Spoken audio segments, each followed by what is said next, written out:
Buenas tardes a todos. Bueno, en primer lugar, disculpar la ausencia de Dori, que tenía un acto en CUNEF y no se podía conectar.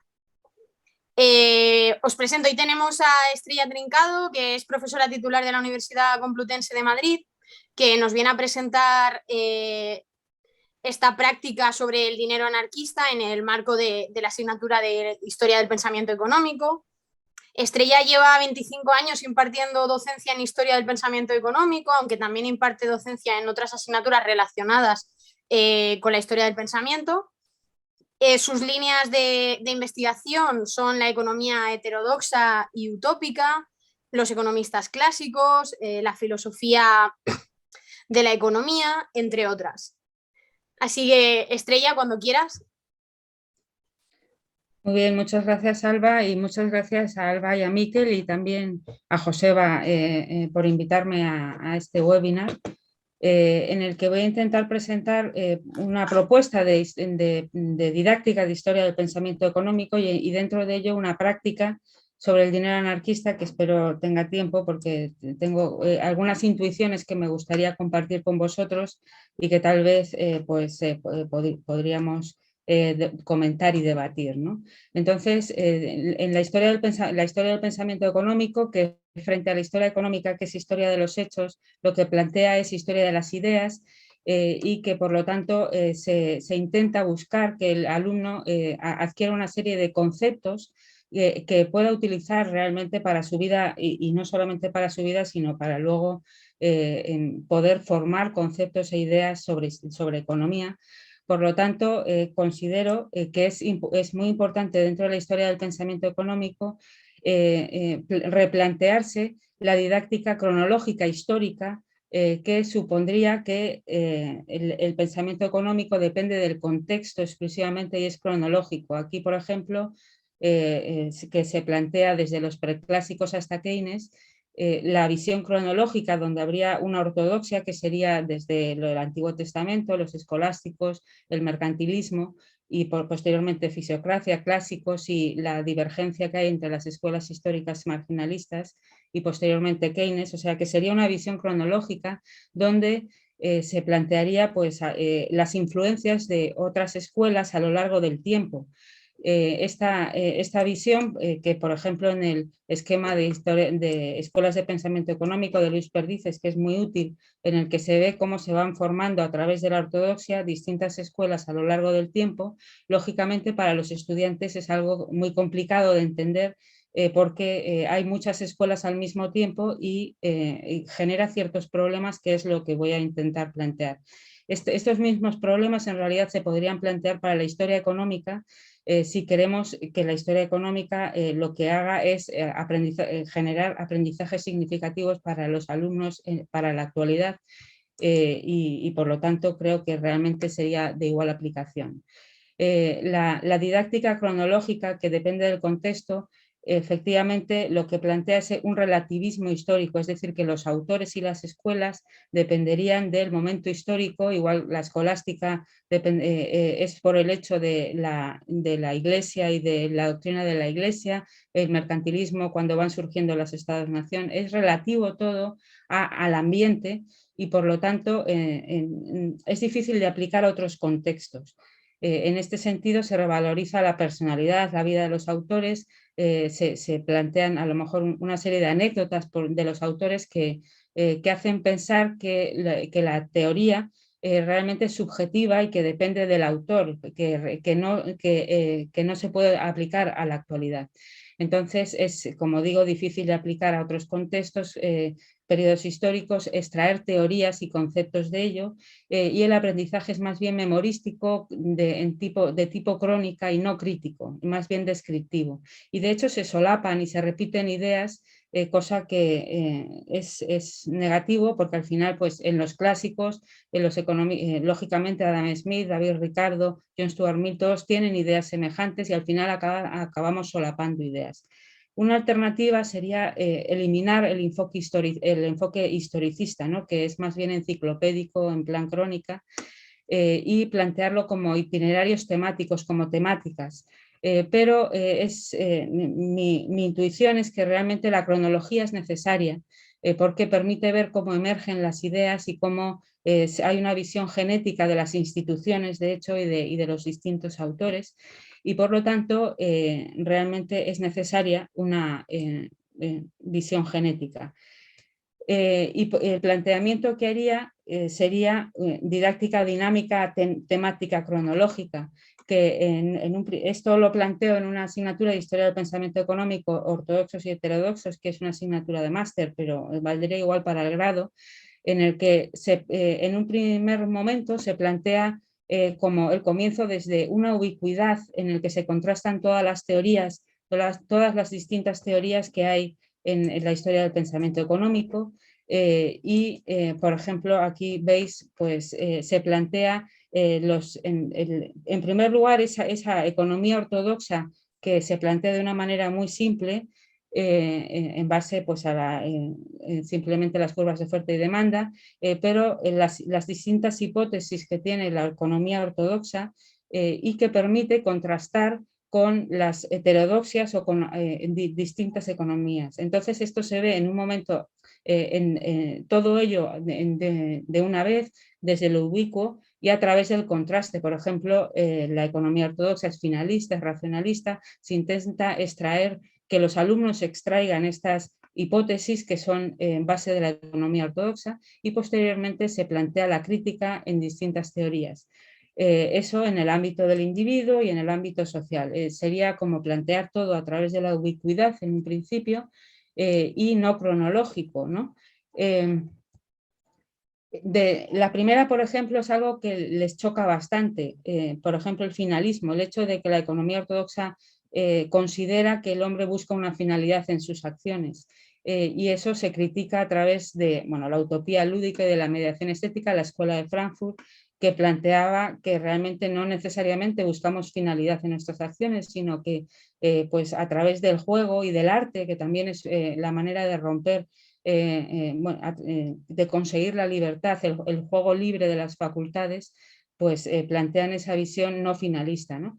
Y en segundo lugar, el giro retórico, que me interesa plantearlo porque posteriormente voy a comentar de McCloskey, en el que efectivamente la economía es como una forma de retórica y lo que plantea de McCloskey es que la economía sería una retórica no solamente porque es una oferta y demanda de ideas y también información que llega y que a lo mejor hay asimetría de información entre los distintos agentes, sino también pues se plantea como una enfermedad infecciosa la retórica de la economía. Entonces hay veces que hay teorías que nos suenan raro, que en realidad no parecen coherentes y sin embargo que todos aceptamos porque los propagadores de esa teoría pues lo han conseguido hacer ver de esa manera, ¿no?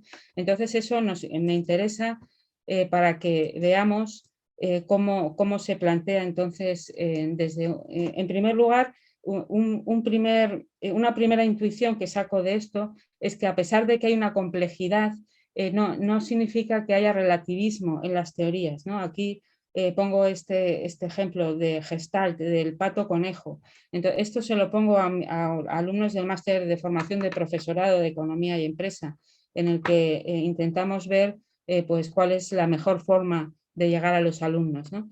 Y efectivamente, por ejemplo, en el pato conejo se ve que si miro al ojo veo el conejo, si miro al pico veo el pato, y sin embargo ahí hay algo, es algo real y que sin embargo lo veo de distinta manera si me abro a otros campos, ¿no? Entonces la complejidad no significa que haya relativismo, sino hay una realidad que la vemos de distintas maneras.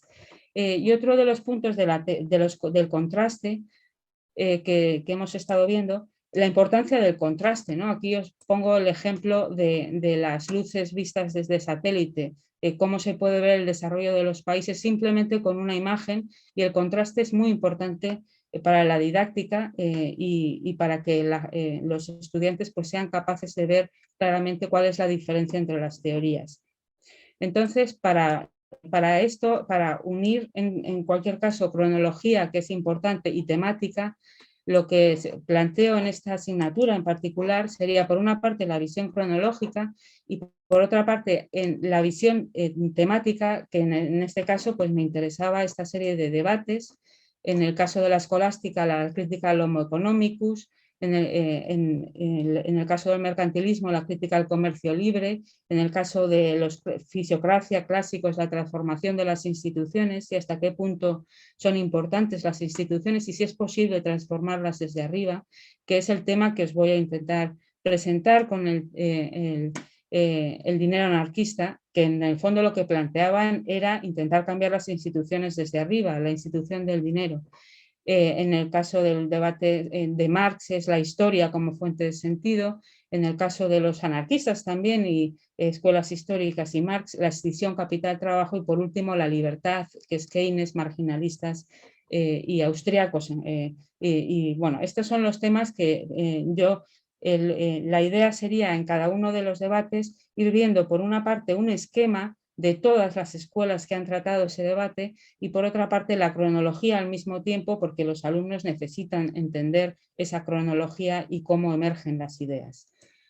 Estos debates, simplemente por plantear algunas otras intuiciones de esa asignatura, y es que en cada uno de los debates se plantea una imagen de anclaje, en este caso del cambista y su mujer, que Manuel Santos ha tratado con extensión y que la imagen de anclaje lo que permite es que el alumno tenga anclado en su mente una imagen para cada uno de los debates. Y al final del tema se plantea un esquema, que ahora os comento, y un texto de lectura que es el que primero introduce el debate en particular. Yo considero que la lectura es fundamental, luego intentar debatir en base a una lectura, a pesar de que luego se hagan juegos y se gamifique, pero la lectura es el elemento fundamental de la docencia en historia del pensamiento económico. Entonces, bueno, y luego se extraerían de cada uno de los debates una imagen, un texto de lectura y un esquema que nos permitiría ir avanzando, en este caso en el mercantilismo, en este caso en las instituciones, en los clásicos, fisiocracia y clásicos, y al mismo tiempo ir viendo todos los críticos que hay a cada uno de los temas. Por ejemplo, los críticos a la transformación desde arriba, que serían los que plantean la emergencia de las instituciones, Burke, Adam Smith, Veblen también en cierto modo, y los transformadores que plantean transformaciones desde arriba, utópicos y otros como ahora comentaremos. Bueno, en el debate sobre la historia, pues también una imagen de anclaje y un texto de lectura y un esquema, ¿no? Y hasta la libertad, pues en realidad los temas no pueden cambiar, pero la idea es que es importante tanto la parte temática de intentar comparar con distintos elementos a lo largo de la cronología, como la cronológica puramente. La idea del esquema es importante y aquí os intento plantear desde el punto de vista de Piaget y del constructivismo la importancia del esquema mental, que lleva un aprendizaje en circularidad por adaptación a través del descubrimiento y de la sorpresa, que es muy importante para el aprendizaje. Aquí pongo un ejemplo también en el máster de formación de profesorado.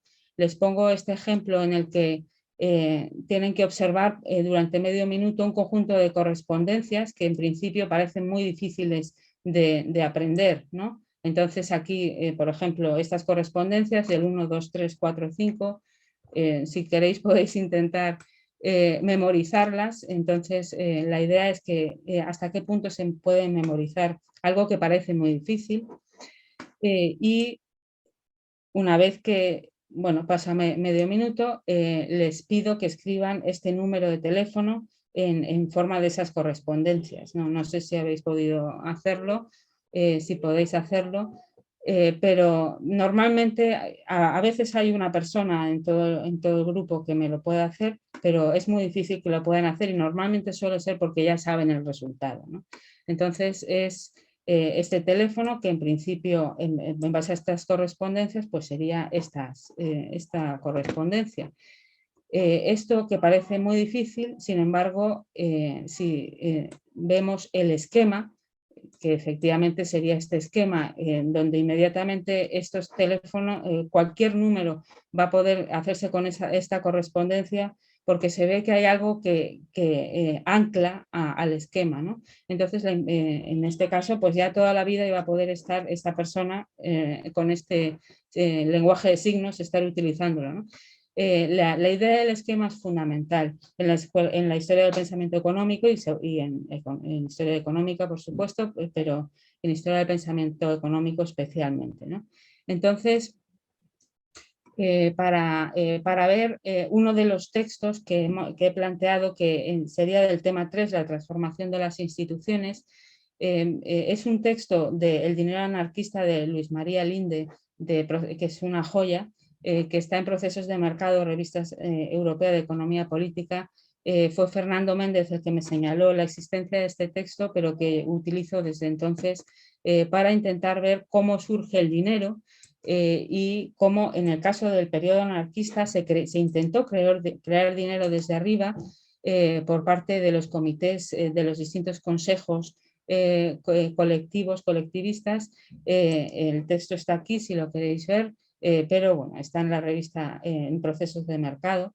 Y este texto me resulta muy interesante. En primer lugar, en general los textos considero que es muy importante cómo se evalúa esta actividad. Esta actividad es simplemente la presentación por parte de los alumnos del texto junto a una crítica por parte de alguno de los alumnos también y posterior debate de los alumnos, ¿no? Entonces, el alineamiento constructivo que se llama, que es intentar relacionar la evaluación de la actividad con la actividad y con la intención que se pretende, ¿no?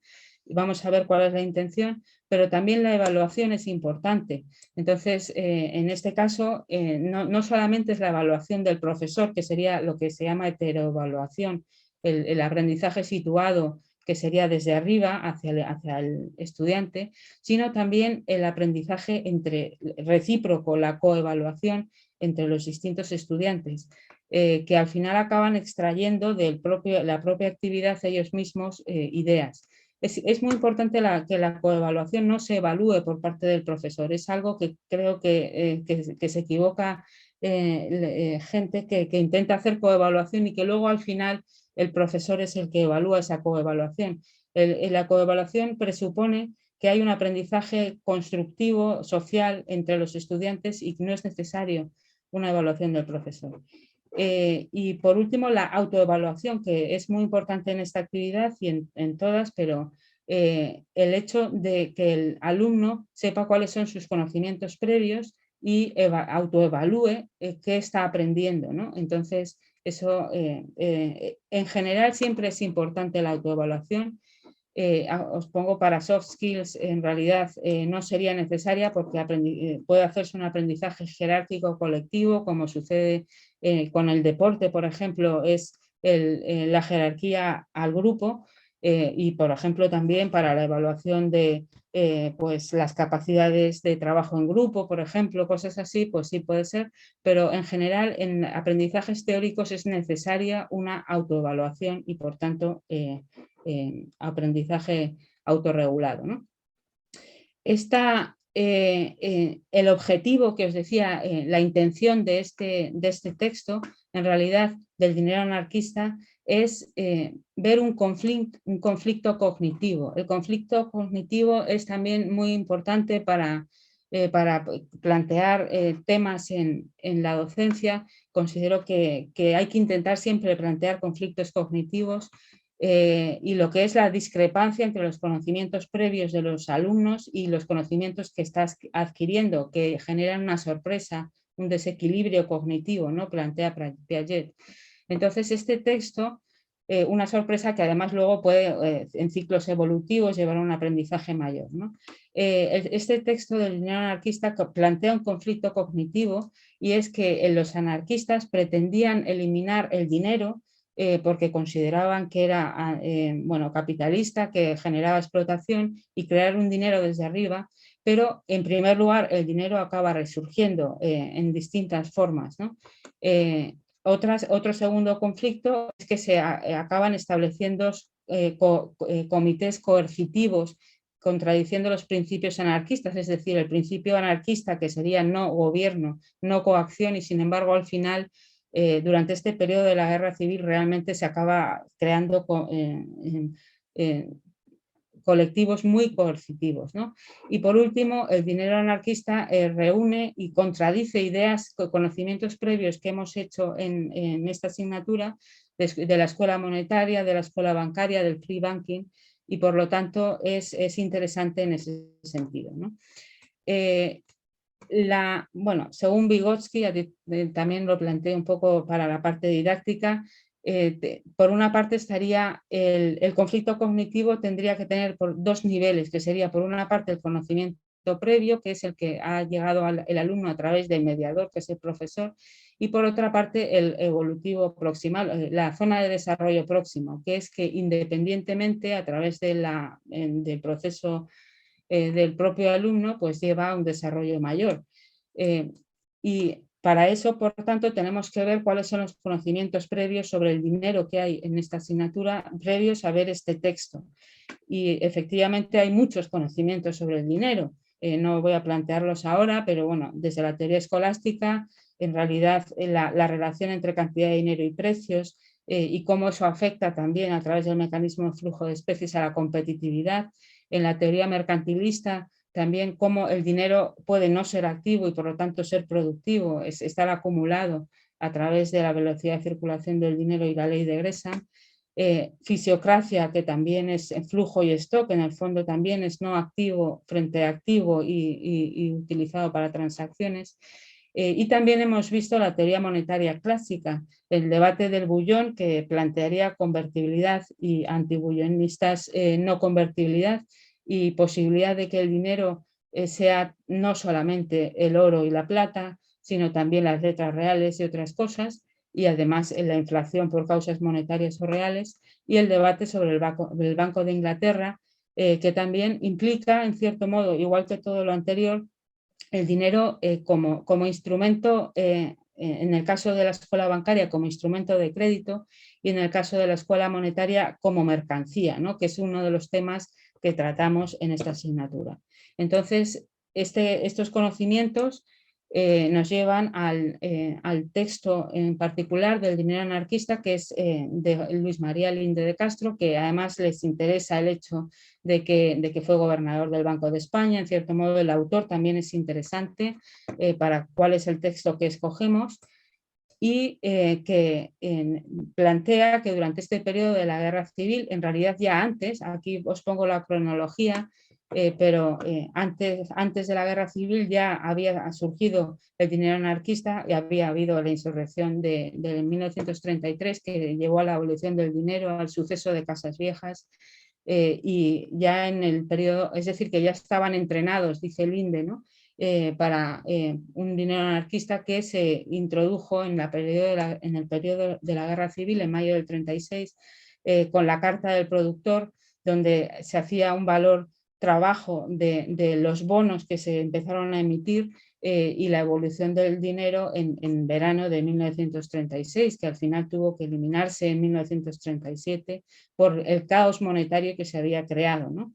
Entonces, dentro de esta cronología, el texto, bueno, comienza con un relato de humor, en realidad, planteando que el dinero anarquista pretendía respaldar con bienes y servicios que todo el mundo poseyera para que todo el mundo tuviera derecho a ese dinero, ¿no?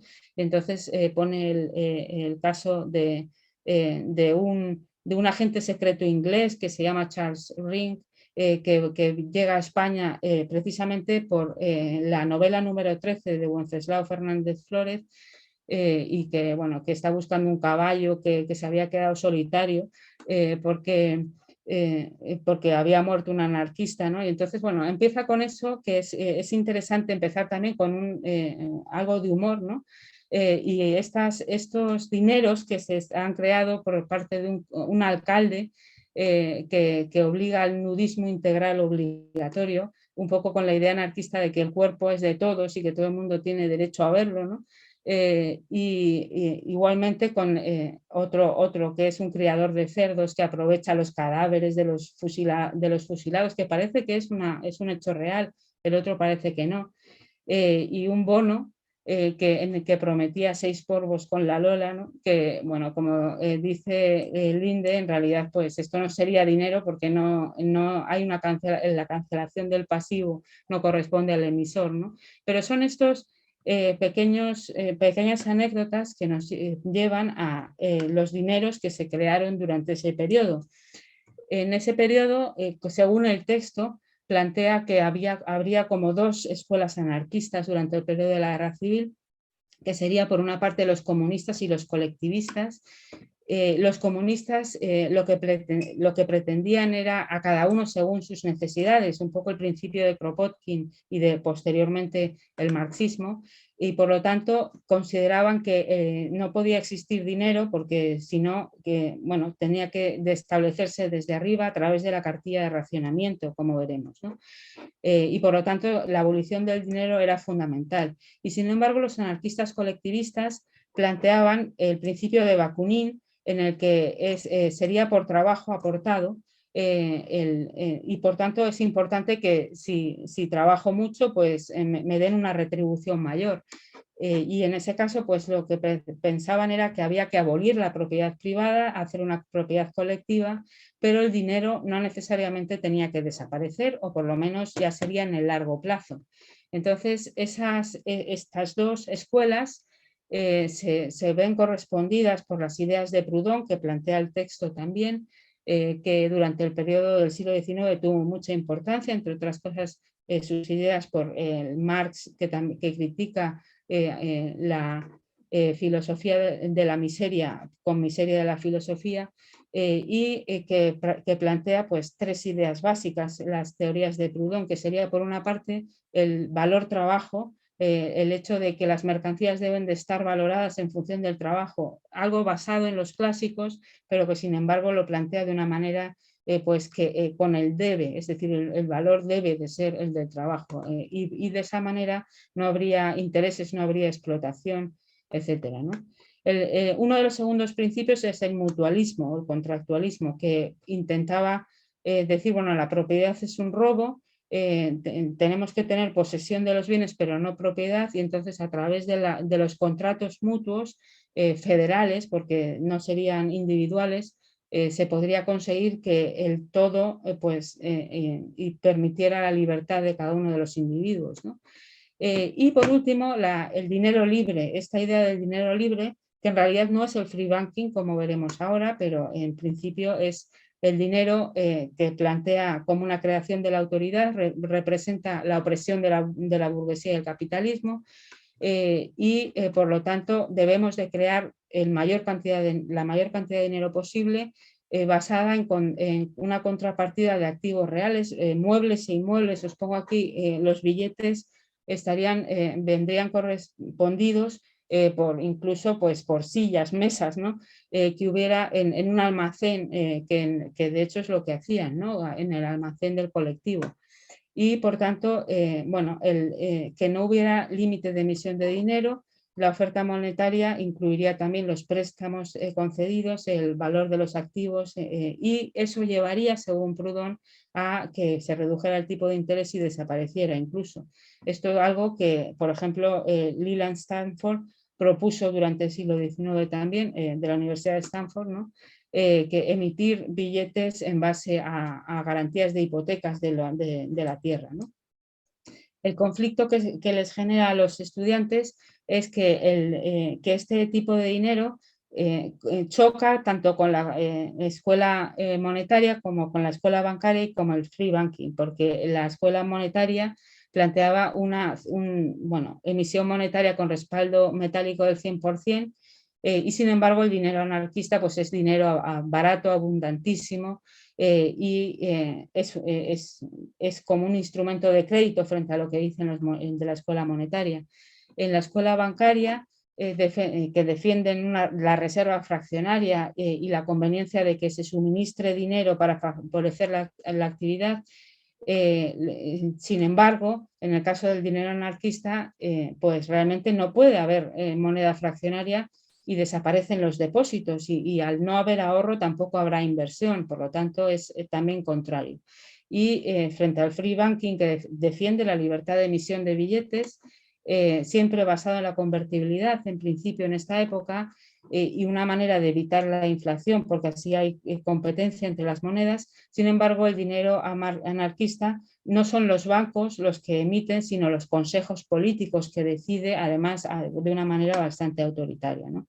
Entonces, se plantea en este texto cómo se produce esa descomposición monetaria en el periodo de la Guerra Civil, que en un principio fue por motivos prácticos, porque efectivamente era necesario sustituir a la moneda fraccionaria que no existía y hubo un acaparamiento y de hecho retirada de la plata, y por lo tanto era una manera de tener algo de dinero. Y por otra parte también por incautaciones, tenían que pagarse las incautaciones para alimentar a los refugiados y fue una de esas maneras, y por también motivo práctico de la simbología nacionalista que tenían algunos del dinero que se había creado. De hecho, tanto dinero se creó que en enero del 37 el Ministerio de Hacienda republicano ordenó la prohibición de la autorización de estos vales, ¿no? También por motivos ideológicos plantea el texto que efectivamente llevaron a la creación del dinero, que es el que realmente interesa al INDE. Y bueno, aquí os pongo un texto del País donde Carlos Barciela plantea precisamente cómo todavía existen este dinero, fondo de papel moneda puesto en circulación del enemigo, se plantea que nunca se han llegado a cobrar ese dinero, ¿no? Pero que era por motivos ideológicos esencialmente, ¿no? Ese dinero que se va creando durante la Guerra Civil empezó a encontrar sustitutos, incluso durante ese año, porque era necesario el dinero, y la reinvención se produce de dos maneras, que sería por una parte a través de las cartillas de racionamiento, que es como el dinero impuesto desde la visión comunista o comunal a cada uno según sus necesidades. Lo que se hacía era dar una renta básica para todos, incluidos los niños, y por lo tanto que todo el mundo pudiera comprar con esas cartillas de racionamiento. Al final era un comunismo, ¿no? Y el dinero colectivista, que son los bonos, que la autoridad fijaba el valor de hora trabajada, igual para todas las profesiones, aunque el trabajo masculino era más valorado que el femenino, y eso incide bastante el INDE. Y con esta retribución los trabajadores podían ir a los almacenes y en función del valor trabajo que había calculado el colectivo, en realidad como una forma de Estado, podían intercambiar y conseguir bienes, ¿no? Entonces, pues, en realidad tenía un respaldo en forma de bienes, alimentos, y también a veces estaban respaldados por dinero legal que se les daba del Banco Central, y en ambos casos se seguía siendo dinero porque era pasivo de quien lo emitía, y basado en su poder de coerción. En última instancia el anarquismo se contradecía y además se mantuvieron denominaciones antiguas en pesetas, céntimos, y que por ejemplo se utilizó grados y puntos, ¿no? Una forma un poco complicada, ¿no? Finalmente plantea Linde alguna serie de casos reales que él dice que serían como el ejemplo de lo anterior, por ejemplo en Graus, en Binefar, en Mas de las Matas, Alcañiz, Alcoriza, distintos casos en el que se plantean cartillas de racionamiento, cupones, bonos, que eran distintas formas de retribuir al trabajo a través o bien de los bonos o de las cartillas de racionamiento. En este caso hay una posibilidad de gamificación a través de un role-playing, que los alumnos vean pues, en casos reales pues, cómo se plantearían o qué tipo de interacción habría en el caso de que se les diera cartillas de racionamiento, cupones, etcétera. Y de hecho, pues yo lo planteo más en forma de debates, pero también se puede plantear en forma de juegos, ¿no? Las conclusiones que se sacan del texto es que se pretendía eliminar el dinero porque considerado como opresivo, pero al final el dinero acaba resurgiendo.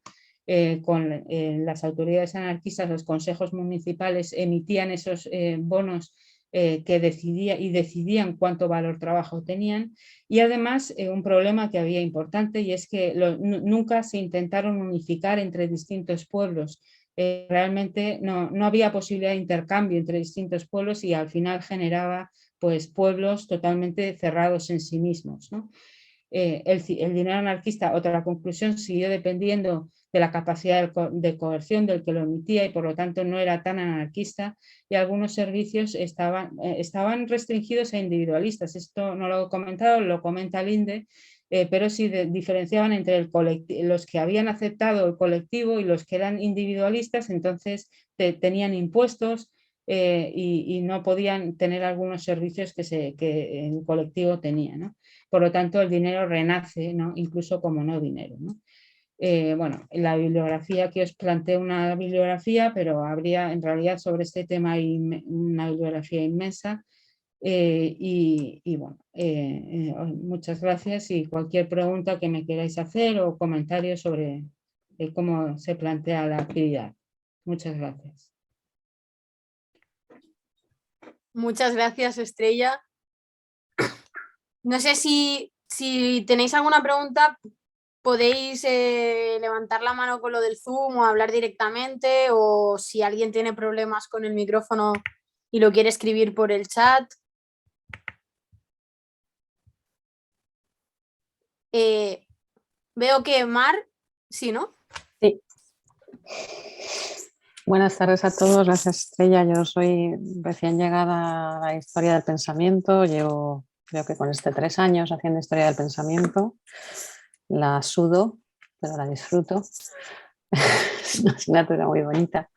Y ese mismo planteamiento con el que has arrancado de si el orden ha de ser cronológico temático lo hemos tenido este año y con una asignatura de grado de cuarto y nos lo estamos todavía planteando qué hacer, tal vez porque obviamente soy historiadora económica, me siento muy identificada con la parte del contexto y de que las ideas surgen en el momento que salen. Pero sobre esta práctica en concreto, que además me parece también muy interesante, no solo para historia del pensamiento, sino para historia económica de España, que nunca he planteado el anarquismo para historia económica de España, pero igual hay que meterlo ahí y contar esta otra faceta.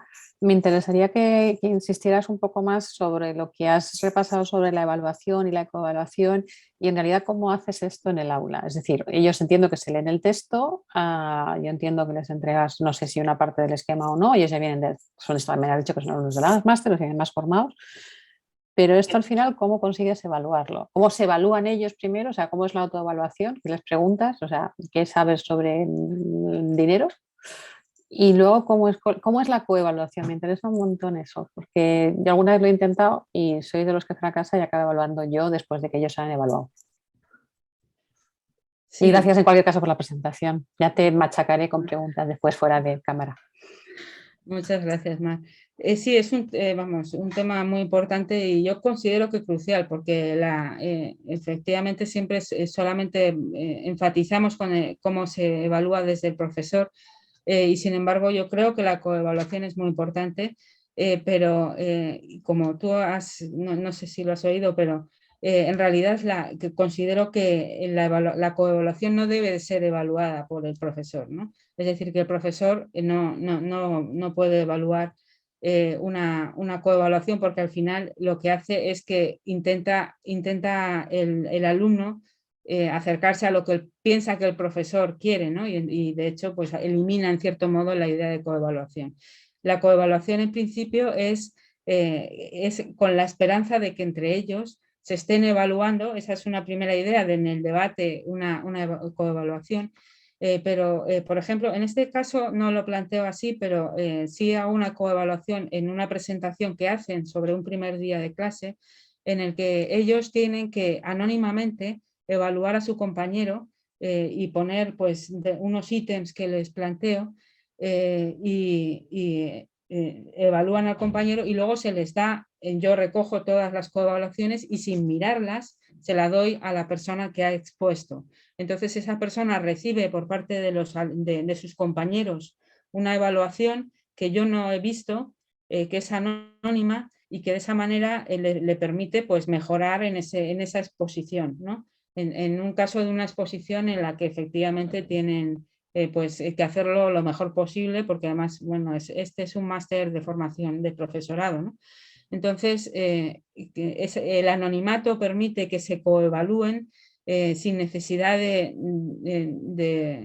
sentirse mal, ¿no? Y de hecho lo hacen de manera bastante libre, ¿no? Hay algunos que pues son, porque a veces sí lo he visto y de hecho les he pedido que me lo hagan a mí también y bueno, de una manera bastante libre, ¿no?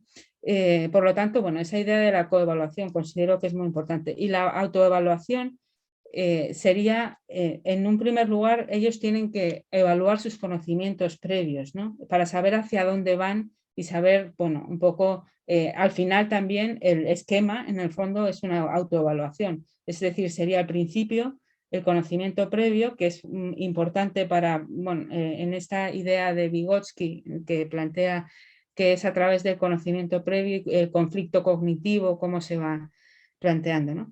Y en la zona de desarrollo próximo lo llaman ellos. Bueno, son conceptos que son interesantes, ¿no? Cómo intentar tirar del alumno a través de los conocimientos previos y de la sorpresa.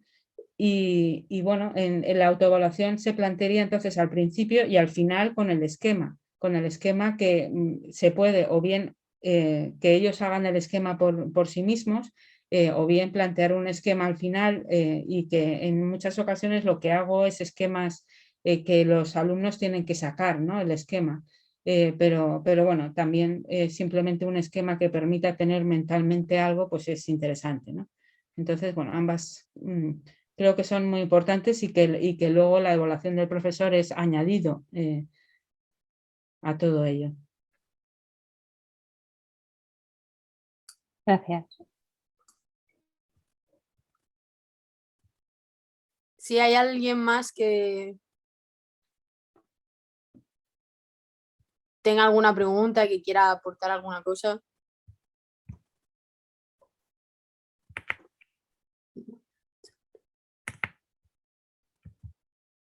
Giovanni. Buenas tardes por allá, buenas noches. Reciban un saludo, estoy desde Quito. He tenido el privilegio de ser estudiante de la profesora Estrella. Me siento muy grato de asistir a esta clase. Felicito estas iniciativas y les cuento que soy docente en la Universidad Central del Ecuador, en Quito. En la carrera de Economía tenemos Historia del Pensamiento Económico y la verdad, al escuchar esta primera propuesta metodológica me llama muchísimo la atención. El planteamiento de los itinerarios me parece que tiene una potencia extraordinaria porque normalmente los profesores, yo he tenido también en algún momento que participar en las cátedras de pensamiento económico, se da en verdad en el orden cronológico y los impactos después en los estudiantes, tal vez cuando ya están mucho más cercanos a culminar la carrera, pues se nota que algunas de las cosas que les contamos en realidad no quedaron muy firmes, ¿no? O sea, al final una historia es una suerte de historia cronológica de las ideas. Me parece muy interesante plantear itinerarios y la otra idea que rescato que me parece fundamental, esta idea del contraste, porque plantea como otra aproximación al objeto de estudio. Cuando hay dos autores que convergen en cosas, que es más o menos como nosotros nos vamos orientando a la clase, no hay ese impacto, no hay esa contradicción. A mí me parece fundamental rescatar eso. Me quedo con muchísimas ideas, porque en verdad la asignatura de pensamiento económico la habíamos planteado como una secuencia más bien cronológica. Y me parece muy importante plantear por itinerarios, por objetos de estudio, pero no dejar de lado también la parte cronológica. Entonces me parece muy rico, al menos la experiencia que tenemos acá en el Ecuador no plantea eso y epistemológicamente me parece muy rico. Me parece también muy adecuado el juego de la sorpresa, de la historia, de la anécdota. no sé, los latinoamericanos somos mucho de eso, ¿no? De ensalzar un poco para que a los estudiantes lo que realmente les queda es esta parte un poco más emocional, ¿no? Recuerdo mucho una de estas historias del dinero de alguien que entra con un billete, bueno, 100 euros tal vez allá, de 100 dólares aquí, y se da una vuelta, el dinero pagando todas las cuentas, al final la transacción inicial, seguramente la habrán leído los profes de Historia del Pensamiento Económico, se da una vuelta, al final la transacción no se concreta y hay una reflexión muy importante sobre el dinero. Con eso se empieza, se llama la atención y nada, simplemente estas ideas humildes desde acá, felicitar las iniciativas y me quedo con los focos encendidos respecto a esta otra forma de abordar el pensamiento económico. Felicitaciones, me he quedado muy sorprendido y qué bueno que haya estas iniciativas. Igual, por interno, seguramente a la profesora Estrella le achacaré, como dicen, con un par de preguntas y algún material que me parece muy importante. Un abrazo y qué bueno tenerles a todos desde aquí. Muchas gracias, Giovanni.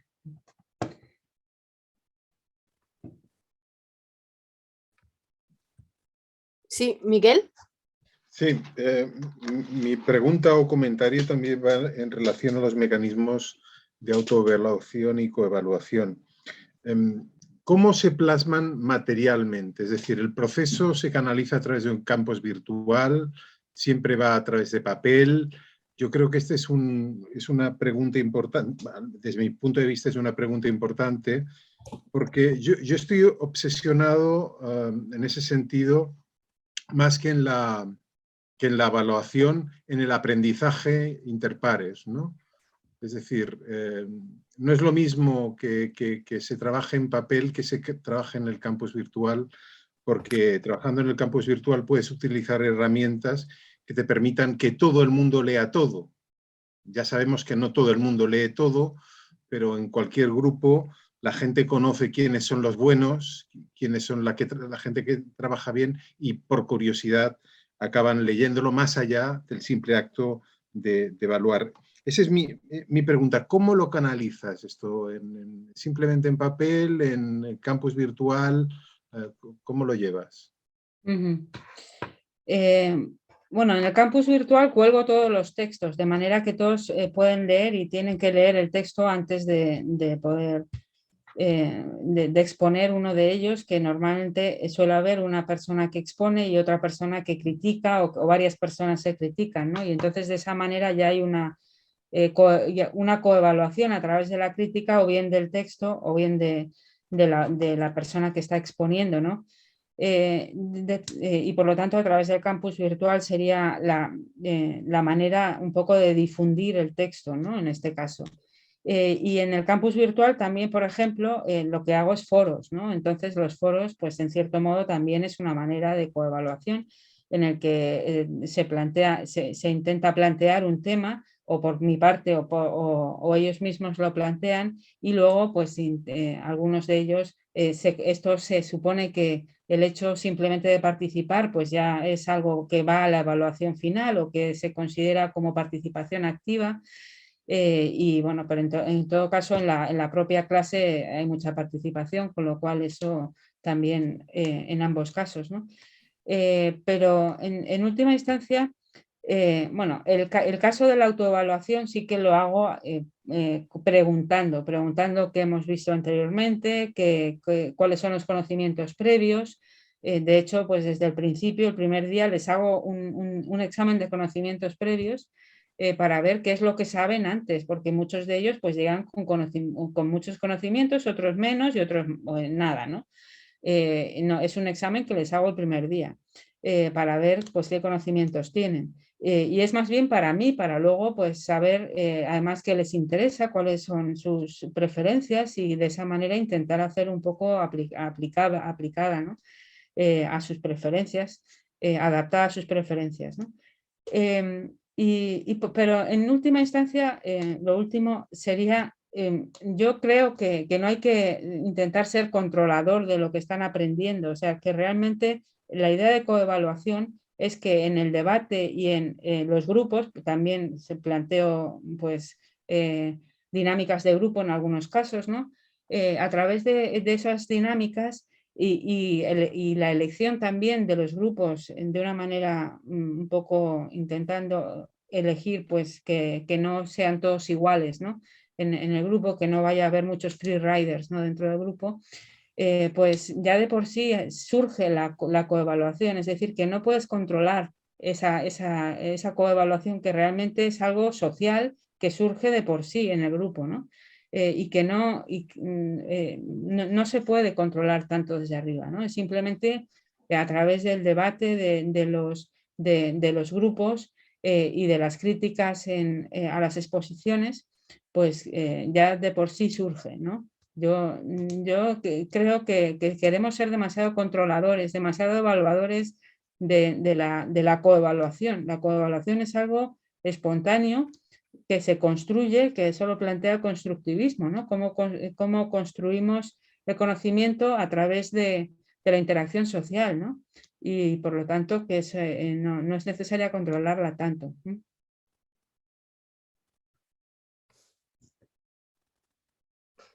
Gracias.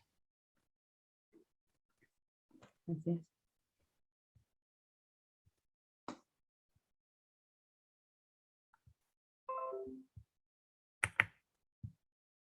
Bueno, si no hay nadie más que quiera preguntar algo, aprovecho yo también para felicitarte por el webinar. Creo que hemos disfrutado mucho no solo de la práctica, sino también del profundo conocimiento que tienes sobre el tema, que yo creo que es como abrumador, ¿no? O sea, que esa profundidad a los alumnos tiene que ser muy, muy interesante y cómo se nota que te ilusiona. Entonces, eso también yo creo que es muy importante. Cuando a nosotros nos ilusiona o nos gusta, podemos transmitirles a los estudiantes y realmente a ellos también les llega.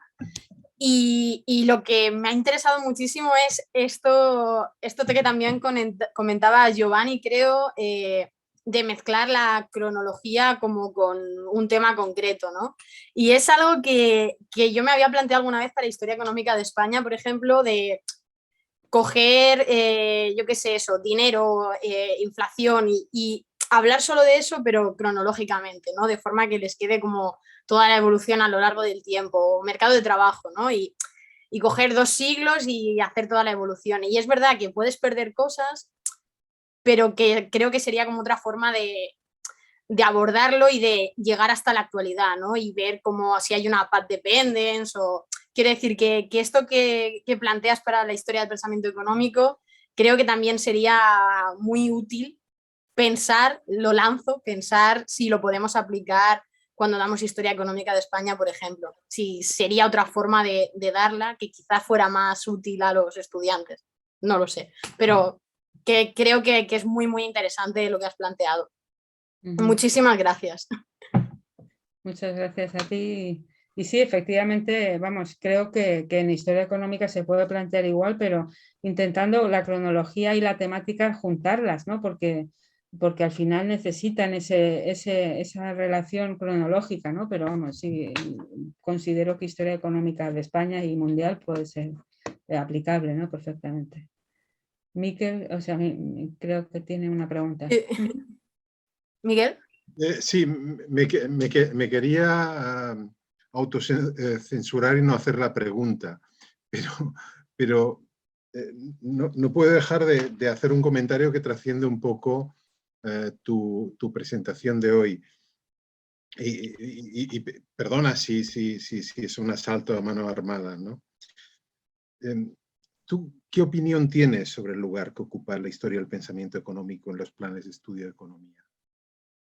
Yo tengo una opinión muy particular que creo que es un muy grave error que estén en los últimos cursos, de grado me refiero, porque con eso contribuimos a esa visión uniformista y homogénea de lo que es la economía, en lugar de justamente lo que nos has mostrado tú hoy, ¿no?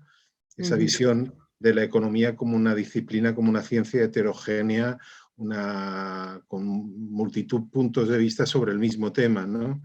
Ya te digo, perdona el asalto a mano armada por esta pregunta. Vamos, porque me encanta la pregunta, sí. Desde luego, bueno, en nuestro caso, vamos, he de reconocer que es que somos una optativa en el grado de economía, entonces es que ni siquiera es necesario estudiar historia del pensamiento económico para acabar un grado de economía, lo cual me parece gravísimo, gravísimo, ¿no? Pero bueno, y de hecho nos ponen con fundamentos de marketing como competidor, o sea que imaginaos lo difícil que es competir, ¿no? Pero bueno, en todo caso, sí, efectivamente, que antes era en segundo, yo creo que en segundo estaba bien ubicada, en segundo de grado, porque tienen que saber algo de economía. No puedes desde vamos, plantear todas las ideas genéticas de la economía sin que sepan nada, ¿no? Pero en segundo es muy buena ubicación, en segundo de grado, para que luego puedan ir, porque les descubres muchas cosas que realmente en ningún momento se les ha dicho, ¿no? Y que se sorprenden que han estado estudiando mucho macro, micro, y no han entendido nada, ¿no? Un poco, no han entendido para qué sirve todo eso, qué significa, o sea, cómo se relaciona con otras asignaturas también, ¿no? Entonces, la historia del pensamiento económico, que antaño teníamos muchas asignaturas de historia del pensamiento de libre configuración y que era, vamos, y que considero que era muy enriquecedor para los alumnos. Bueno, en nuestro caso, pero en todos los casos también, pues se ha reducido mucho la presencia de la historia del pensamiento económico y de la historia económica también, pero más historia del pensamiento económico, con esa idea de que no es necesaria la crítica, que no, o sea, que ya está todo, que es precisamente contra lo que yo planteo, ¿no? Es decir, realmente para poder tener una idea sobre cada uno de los temas es necesario ver cuál es el contraste, ¿no? Qué me están planteando, y además todo ello enriquece, ¿no? Porque es el pato conejo, que al final lo ves y te abre nuevas formas de verlo, ¿no? Entonces, bueno, igual que tú, vamos, considero que ahora mismo la historia del pensamiento económico no está ni bien ubicada ni bien tratada, ¿no? Porque es fundamental para un grado de economía. Gracias. Sí, Giovanni. Tal vez simplemente abonar rápidamente las experiencias que tenemos acá en la Universidad Central. Hubo un proceso de reforma a las mallas y les comento que en efecto historia del pensamiento económico es una de las afectadas, ¿no? Para el grado de economía acá en Quito, en la Universidad Central, habían dos asignaturas que tenían historia de pensamiento 1, historia de pensamiento 2, pero en efecto se redujo a una sola. Está ubicada más o menos a mitad de la carrera, viene después de las asignaturas de micro y macro, pero coincidiendo con lo que decía la profesora Estrella, me parece que es un vértice fundamental que permite avanzar, sobre todo en asignaturas de mayor complejidad, pero que parece que se descuida, ¿no? A veces quienes están encargados de realizar estas reformas a las mallas curriculares pasan por alto, ¿no? En la Facultad de Economía, en la Universidad Central, tenemos 3 carreras que se sitúan ahí: Ingeniería Estadística, Ingeniería en Finanzas y Economía. Les comento que antes había un tronco común, si se quiere, a las 3 carreras, donde estaba situada, por supuesto, Historia del Pensamiento Económico. Sin embargo, con estas reformas, tanto Ingeniería en Finanzas como Ingeniería Estadística, que están insertas dentro de una facultad de Economía, de Ciencias Sociales, han eliminado esas asignaturas. La guerra, la disputa, pues la damos un poco los profesores, y me parece que ahí los llamados un poco a plantear estos equilibrios, me parece que somos nosotros.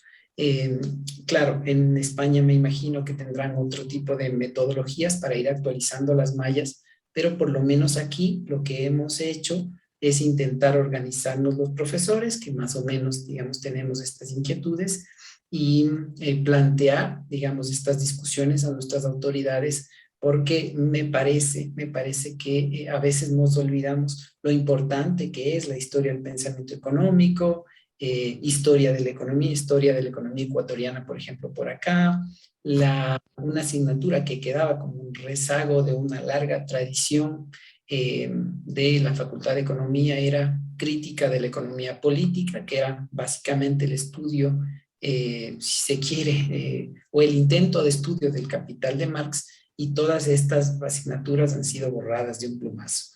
Esto es lo que tenemos por acá. Sin embargo, me parece a mí que las discusiones son importantes, necesitamos dar batalla en esta configuración de las mallas, porque definitivamente, y mucho más preocupante el hecho de que una asignatura tan importante esté bajo la etiqueta de optativa, ¿no? Me parece que por ahí hay que seguir como acá, defendiendo el espacio fundamental para que este tipo de asignaturas, sobre todo, nos ayuden a entender lo que viene después, cómo se forman las ideas, y se enlaza con lo que planteaba la profesora Estrella al principio, ¿no? Ese relativismo obedece a los diferentes tramos históricos, y cómo eso da una explicación mucho más contundente, mucho más sentada, que yo creo que les sirve a los estudiantes para interpretar la realidad. Así que simplemente ese aporte. En este año, en este próximo año, hay una revisión, una reevaluación de esas mallas, y nosotros, por lo menos, profesores organizados en un núcleo más pequeño, estamos un poco intentando defender y ojalá articular otro tipo de asignaturas que me parece que también son necesarias, son importantes, que abren debates que no pueden estar lejos de una carrera de economía, una carrera de grado, ¿no? Por ejemplo, todos los aportes de la economía feminista. En todo caso, ese es mi aporte, y nuevamente muchas gracias, perdón si me alargué un poco en la intervención. Nada, muchas gracias, Giovanni, muchas gracias, Estrella, lo dejamos aquí, ha sido un placer. Muchas gracias a vosotros por estar ahí y escuchar.